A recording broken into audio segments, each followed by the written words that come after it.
Hello students, आज हम लोग कक्षा 12 के लिए ट्रिब्यूटिव पोएम पढ़ेंगे। इस पोएम में सबसे पहले तो हम कंपोज़र का नाम जान लें। Who is the poet? Poet is Thomas Cairo. तो ये जो पोएम है इसका फॉर्म लिरिक फॉर्म है। तो लिरिक क्या होता है इसको जानने के लिए मेरे पुराने वीडियो में भी जा सकते हैं, जिसमें कि मैंने लिरिक समझाया है कि लिरिक होता क्या है।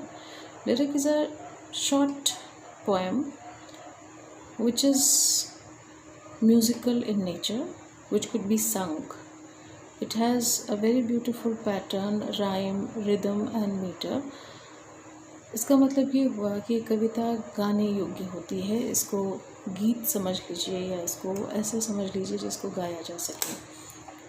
चूँकि इसका ओरिजिन ग्रीस में हुआ था और ग्रीस में इस तरह की कविता को एक म्यूज़िकल इंस्ट्रूमेंट होता था जिसको लायर बोलते थे, वायारी लायर।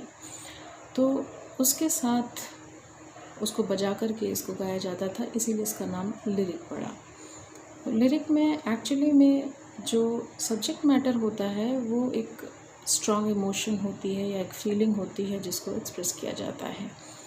तो ये जो पोएम आपकी है ये इसके सब्जेक्ट मैटर को ही जान लीजिए। इसके शीर्षक के द्वारा ही ये चीज़ क्लियर होती है कि ये ट्रू ब्यूटी है। इसको डिफ़ाइन किया है पोएट ने कि एक्चुअल में हम ट्रू ब्यूटी कहें किसको। तो इससे पहले हम पोएम पर आए, let us know something about the poet. And the poet, as we all know, he is a British poet and he was born in 1595, that is towards the end of 16th century, यानी कि 16वीं शताब्दी के अंत के समय इनका जन्म हुआ था। और इनकी सारी शिक्षा दीक्षा ऑक्सफोर्ड से हुई है।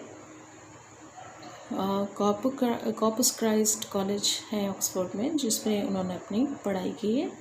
उसके बाद में एक राजनयिक के तौर पे इन्होंने किंग चार्ल्स फर्स्ट के राज दरबार में सर्व भी किया है, नौकरी भी की है, इसलिए इनको नाइटहुड भी मिला हुआ था। And he is a very lovely poet because of his sweet and lovely poems, क्योंकि उन्होंने इतनी सारी लिरिक्स लिखी हैं और उनमें से कुछ मेमोरेबल लिरिक्स में से एक लिरिक आपके कोर्स में है, ट्रू ब्यूटी, जिसको हम आज पढ़ेंगे।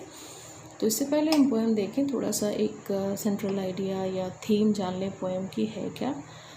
तो पोएम एक्चुअली में 2 स्टैंजा में है और जिसमें कि दोनों स्टैंजा के बीच में एक विरोधाभास है, एक जक्सटापोजिशन है, एक तरीके से कंपैरिजन है, कंट्रास्ट है। और वो कंट्रास्ट ये है कि पहले स्टैंजा में poet tries to define what actually attracts the people, लोगों को क्या चीज़ ज़्यादा आकर्षित करती है। और दूसरे स्टैंजा में पोएट बताता है भले ही कुछ और आकर्षित करे आपको, लेकिन सच्चाई उसके विपरीत होती है।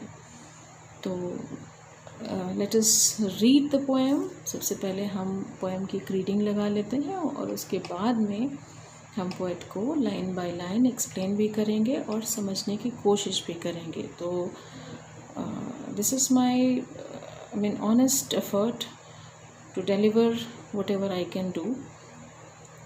ध्यान से देखिएगा और वर्ड मीनिंग भी देख लीजिएगा। तो I am going to read. If you have a book, अपने घर में अगर आपके पास में पुस्तक है तो आप उस पुस्तक को खोल करके देख लीजिए। उस पुस्तक में लाइन बाय लाइन मेरे साथ रीडिंग आप भी लगा सकते हैं और उसको समझ सकते हैं। तो I am going to read the poem. He that loves a rosy cheek or a coral lip admires, or from star-like eyes doth seek fuel to maintain his fires. As old times make these decay, so his flames must waste away. But a smooth and steadfast mind, gentle thoughts and calm desires, hearts with equal love combined, kindle never-ending fires. Kindle never-dying fires, where these are not, I despise lovely cheeks or lips or eyes.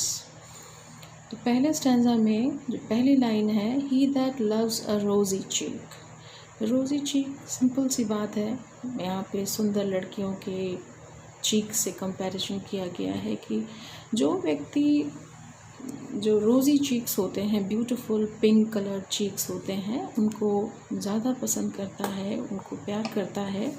और a coral lip admires, या coral का मतलब होता है मूंगा। मूंगा आप सबको पता है रेड कलर का होता है, और लिप्स डेफिनेटली जो नेचुरली रेड कलर के लिप्स होते हैं वो शायद दुनिया में सबसे सुंदर लिप्स माने जाते हैं।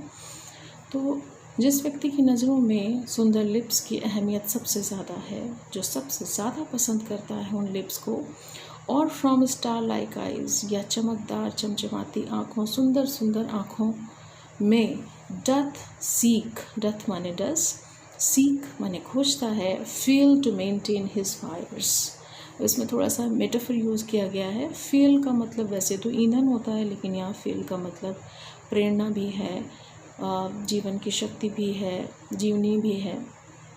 To maintain his fires, fires का मतलब अपने लाइफ फोर्स को, अपने जीवन को जीने के लिए अगर कोई व्यक्ति इन सब चीज़ों में ज़िंदगी ढूंढता है कि किसी सुंदर स्त्री के सुंदर गालों या चीक्स, या सुंदर होठों, या सुंदर बड़ी बड़ी चमकदार आँखों में अपने जीवन की प्रेरणा को खोजता है, यानी कि जो फिज़िकल ब्यूटी को सब कुछ समझता है, शारीरिक सौंदर्य को सब कुछ मान कर, सब कुछ उसी को समझ कर उसके लिए अपना जीवन अर्पित कर देता है, उसके लिए as old time makes these decay.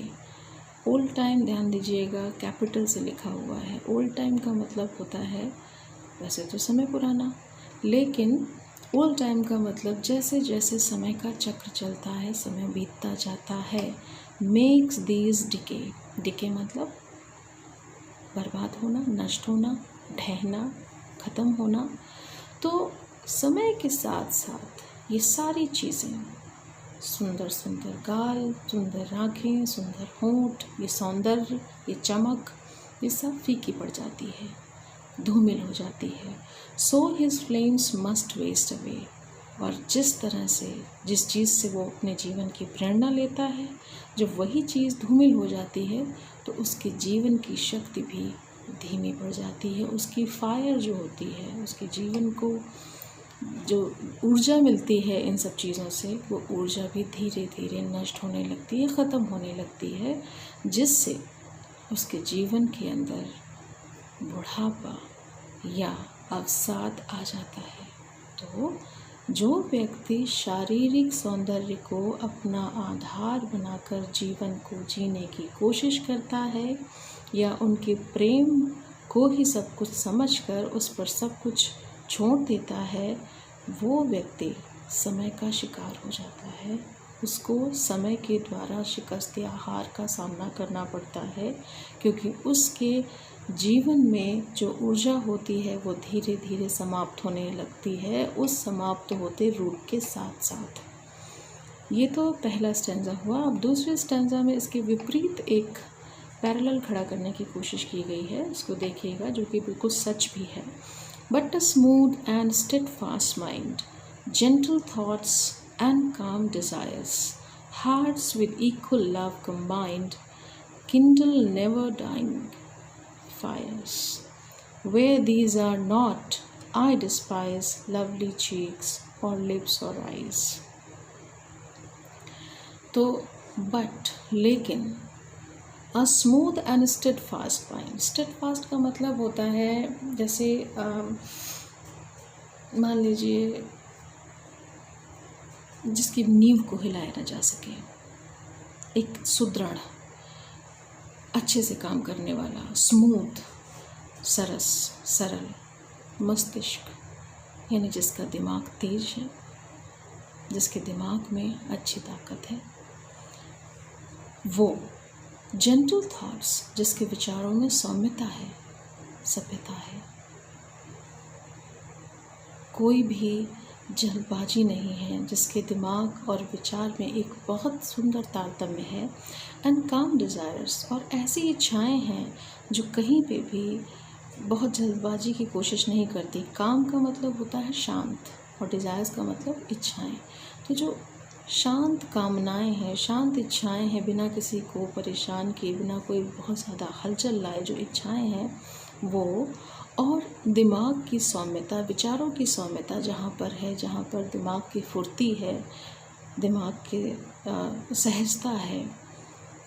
Hearts with equal love combine, जहाँ पर हृदय का हृदय के साथ में बराबर का नाता है, यानी कि जहाँ पर फिज़िकल ब्यूटी के लिए स्थान नहीं है, जहाँ पर हृदय का हृदय के साथ में तारतम्य है, दिमाग की स्मूथनेस है, विचारों की सौम्यता है, शांत इच्छाएं हैं, ऐसी चीज़ें। Kindle never dying fires, kindle का मतलब प्रज्वलित करना, जलाना। नेवर डाइंग फायर्स, ऐसी ऊर्जा को अग्नि देती हैं, जलाती हैं, जो कि कभी भी नेवर डाइंग, कभी समाप्त नहीं होती है, कभी ख़त्म नहीं होती है। तो यानी अगर हम अपनी प्रेरणा स्रोत इन चीज़ों को बनाएंगे जो कि दिमाग पर आधारित होंगी, जो कि सौम्य विचारों पर आधारित होंगी, सरलता पर, हृदय की पवित्रता और डिज़ायर्स की शांति पर, शांत इच्छाओं पर आधारित करेंगे, वो चीज़ें कभी भी शॉर्ट टर्म के लिए, यानी कि for a very short period के लिए ऊर्जा नहीं देंगी। वो हमेशा के लिए हमें ऊर्जा देती रहेंगी, जीवन के लिए प्रेरणा देती रहेंगी।